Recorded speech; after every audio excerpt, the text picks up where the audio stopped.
रफ़ी साहब का ये नायाब गाना पहले तलत महमूद साहब की आवाज़ में रिकॉर्ड हुआ था।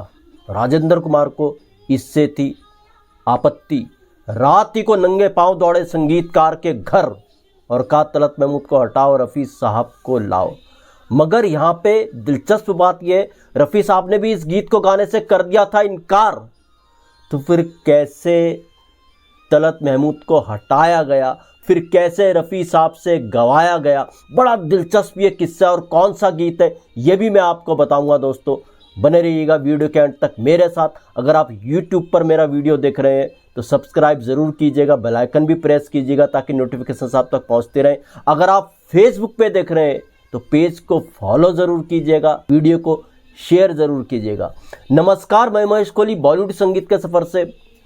नौशाद साहब इस गीत के म्यूज़िक डायरेक्टर थे, उन्होंने इस गीत को कंपोज किया था। और जिस फिल्म का ये गीत था, नौशाद साहब के लिए ये फिल्म बड़ी महत्वपूर्ण थी, क्योंकि कुछ लोग तो ये भी कहते हैं इस फिल्म में नौशाद साहब का पैसा भी लगा हुआ था और नौशाद साहब ने इस फिल्म की स्टोरी भी लिखी हुई थी। जाहिर सी बात है, संगीत तो नौशाद साहब का होगा ही होगा, गीत लिख रहे थे शकील बदायूनी। इस फिल्म से पहले नौशाद साहब ने काफ़ी वक्त से तलत महमूद के साथ काम नहीं किया था। कहते हैं जब बाबुल फिल्म आई थी उसके बाद से नौशाद साहब तलत महमूद साहब के साथ काम नहीं कर रहे थे। ऐसे भी किस्से हैं। खैर साहब, इस फिल्म में न जाने क्या हुआ, एक नज़्म टाइप गीत था जिसको नौशाद साहब ने तलत महमूद साहब की आवाज़ में रिकॉर्ड किया। हालांकि उनकी जो चॉइस होती थी सिंगर को लेके वो बड़ी क्लियर होती थी। अब इस फिल्म के जो एक्टर थे, इस फिल्म के जो लीड रोल में थे, वो थे राजेंद्र कुमार। जी हाँ दोस्तों, राजेंद्र कुमार जुबली कुमार बन चुके थे। उनकी फिल्में जुबली किया करती थी, जुबली कुमार का खिताब उनके नाम था। और जुबली कुमार का खिताब जो उनके नाम था वो ऐसे नहीं था।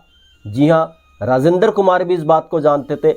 रफ़ी साहब के कारण उनको जुबली कुमार का खिताब मिला था, क्योंकि उनकी फिल्मों के गीत इतने सुपर डुपर हिट रहा करते थे, सबकी ज़ुबान सबके सर चढ़ के बोलते थे राजेंद्र कुमार साहब की फिल्मों के गीत। राजेंद्र कुमार को अच्छी तरीके से पता था कि उन पर रफ़ी साहब की आवाज़ ही अच्छी लगती है। अब नौशाद साहब ने यहाँ तो उनके लिए एक गीत तलत महमूद साहब की आवाज़ में रिकॉर्ड कर दिया था, जो राजेंद्र कुमार को बड़ा अजीब लगा। अब तलत महमूद की आवाज़ हटे तो हटे कैसे इस गीत से। जी हाँ, क्योंकि नौशाद साहब जब सिंगर सेलेक्ट कर लिया करते थे उसको गीत से हटाना बड़ा मुश्किल होता था। नौशाद साहब के अपने फैसले होते थे, चाहे फिल्म के अंदर कितना भी बड़ा एक्टर क्यों ना हो। ये बात राजेंद्र कुमार को भी पता थी, मगर राजेंद्र कुमार से रहा नहीं गया। काफ़ी वक्त तक उन्होंने सोचा। एक रात को वो नौशाद साहब के घर पहुँचे। उन्होंने नौशाद साहब से रिक्वेस्ट की कि आप इस गीत से तलत महमूद को हटाइए और रफ़ी साहब से इस गीत को गवाइए। अब काफ़ी बातचीत हुई। क्या पूरी बातचीत हुई ये आर्टिकल्स के ज़रिए नहीं बताया गया, मगर ये फैक्ट है, ये सच है। राजेंद्र कुमार पहुंचे थे नौशाद साहब के घर इस गीत को लेकर के कि तलत महमूद को इस गीत से हटाइए। तो खैर साहब, कहते हैं नौशाद साहब मान गए कि ठीक है, तलत महमूद को इस गीत से हटा देंगे और रफ़ी साहब की आवाज़ में इस गीत को रिकॉर्ड करेंगे। अब यहाँ पर देखिए एक दूसरी बात ही खड़ी हो गई। नौशाद साहब तो मान गए, अब रफ़ी साहब तक जब ये बात पहुंचाई गई आपको ये गीत रिकॉर्ड करना है, तो रफ़ी साहब ने इस गीत को गाने से साफ इनकार कर दिया। उन्होंने कहा नहीं, उनको पता था तलत महमूद की आवाज़ में गीत रिकॉर्ड हो चुका है। रफ़ी साहब ने कहा तलत महमूद मेरे सीनियर है, मैं उनका गीत कैसे गा सकता हूँ, मैं इस गीत को गाऊंगा ही नहीं, ऐसा नहीं हो सकता। रफ़ी साहब दूसरे सिंगर्स का बड़ा सम्मान किया करते थे, वो नहीं चाहते थे किसी सिंगर्स का वो हक मारे, उनका काम छीने। अब रफ़ी साहब के कारण मामला और लटक गया। कहते हैं उस वक्त के जो टॉप डायरेक्टर प्रोड्यूसर थे के आसिफ, उनके ज़रिए रफ़ी साहब को मनाया गया। के आसिफ के ज़रिए रफ़ी साहब तक पैगाम पहुंचाया गया कि आप रफ़ी साहब को मनाइए, किसी तरह से वो गीत रिकॉर्ड कर लें। के आसिफ साहब पहुँचे रफ़ी साहब के पास, उन्होंने रफ़ी साहब को मनाया, देखो साहब अगर आपने ये गाना नहीं गाया तो फिल्म अटक जाएगी, आपको ये गाना ज़रूरी है। उसके बाद फिर रफ़ी साहब ने एक और शर्त रखी, ठीक है वो इस गीत को गा तो देंगे मगर पहले तलत महमूद साहब से परमिशन ले लो।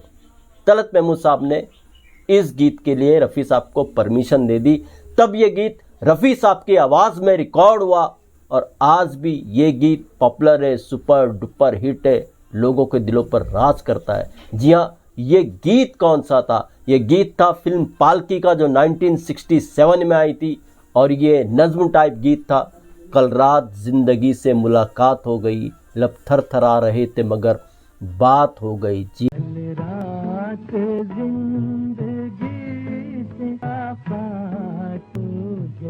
हाँ, ये गीत पहले तलत महमूद साहब की आवाज़ में रिकॉर्ड हुआ था, बाद में फिर रफ़ी साहब की आवाज़ में इसको रिकॉर्ड किया गया। हालांकि रफ़ी साहब इस गीत को नहीं गा रहे थे।